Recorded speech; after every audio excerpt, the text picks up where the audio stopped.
What's going on? Jake here with Uncommon EDC. Today we're taking a look at the Remette Rhino, and I got mine through the Going Gear subscription, but this is a fairly budget-friendly model, available on Amazon for only $55, and they offer it in 3 different colors, all with the micarta scales. There's a black, the green you see in front of you, as well as a tan version. I'll make sure to link to that listing down in the description of the video in case you're interested in picking this one up.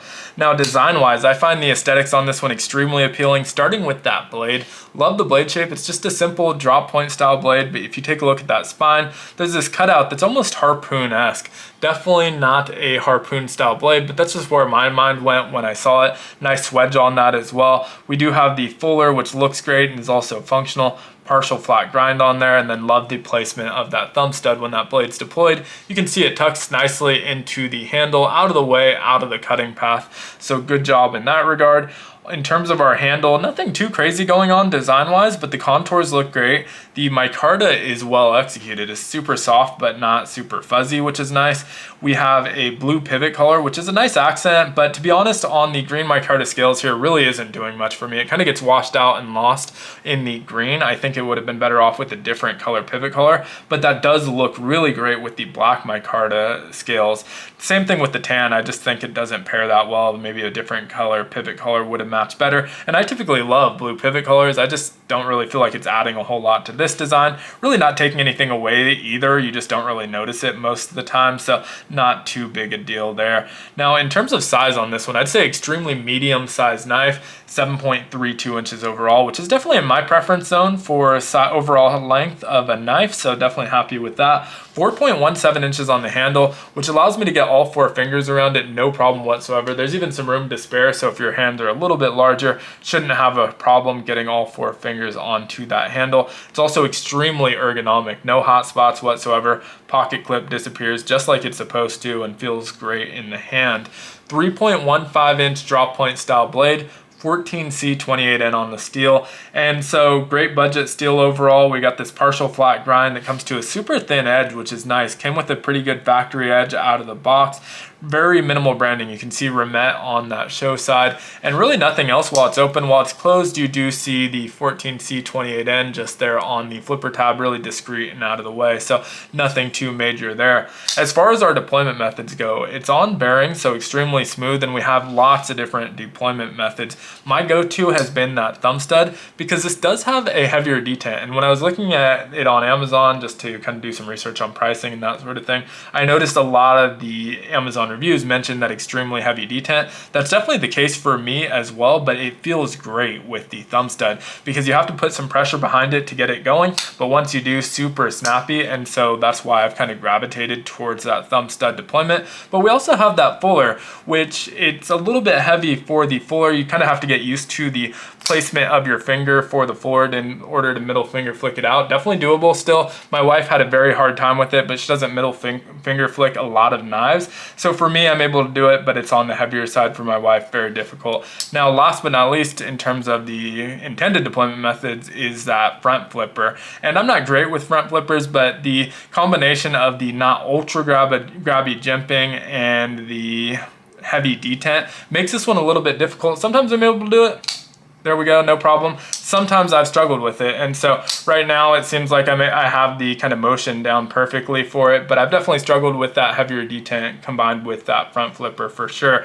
Now, that jumping when it's open kind of leads you into the handle. It's not the most grabby in the world. It's also not the least grabby, but could be a little bit more aggressive in my opinion. Now, we do have that cutout right in front of it, which is a great landing spot for your thumb or your index finger if you just want to get a little bit more pressure behind that blade, and so that's great. The jimping could use a little bit more just of a kind of aggressive jimping, but I think it's more meant for your deployment anyway. But even on the deployment, I think it could be a little bit more aggressive. I think I already mentioned it is on ball bearings. We have the button lock that you can also use for deployment, so that works very well as well. Now, this isn't actually a button lock or plunger lock, it's just a button lock actuated liner lock. And so if we take a look in there, you can see that liner gets pressed down by the button, similar to a compression lock. So once you press down, it releases that blade. And so that actually works really well. I think especially on companies that struggle with button locks, I prefer that over your standard button or plunger lock.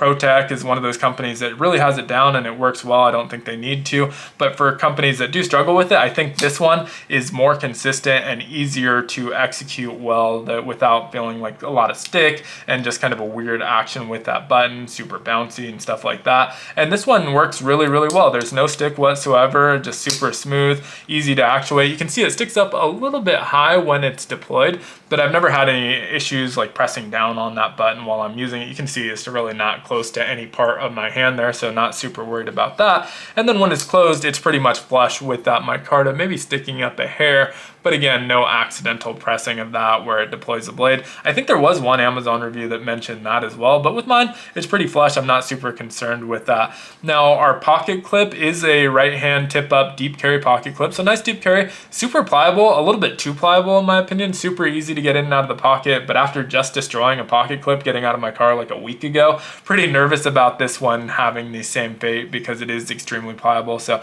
once that gets caught, it's just gonna bend straight back.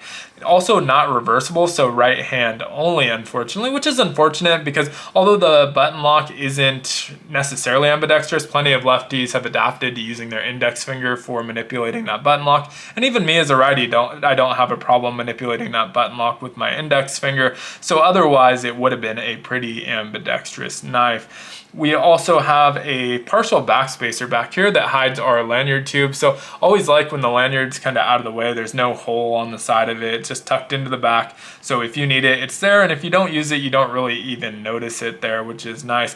One kind of weird element to it to me is this little kind of protrusion from those screws. It seems like it would create a little bit of a weak spot. I don't know how well that's coming across, but those are raised a little bit. I don't know why they didn't just kind of move it a half a millimeter over where you wouldn't have to change the spine of the knife, but that was the only kind of odd choice. But otherwise, I think really solid. One thing I don't know if I mentioned already was the weight on this. So it's a little bit on the thicker side, which is part of the reason the ergos are so excellent. It just fills up your palm of your hand really nicely. But there's only weight savings on the show side. So the other side has our liners, so there's no cutouts there, and that's how it locks up. And so this ended up weighing in at 3.72 ounces on my scale, which is definitely on the heavier side for a knife this size. They listed at 3.63 ounces on the website, so not a huge difference, but either way, both those numbers are heavier than you might expect for a knife like this. You don't notice it too much when it's clipped to your pocket, but you can definitely feel the extra weight in hand compared to similar size knives, so that's definitely something to keep in mind as well. So overall, I think a really solid knife. I think the weight's a little bit on the heavy side. The detent is just a little bit heavy, but for me, I really like that with the thumb stud deployment. But if you start using those other deployment methods, it can be a little bit heavy and your fingers just get tired really, really quick when you're deploying it multiple times. So not the most fidgety, but that's completely fine with me. Overall though, I think really happy with this knife. I like the design. I love the way it looks especially. Would love to hear your thoughts on it though down in the comments below. As usual, if you enjoyed the video, consider liking, commenting, subscribing, joining the channel as a member, or even checking out some of my other videos. All help the channel out a ton. And as always, hope you have a great one. Take care.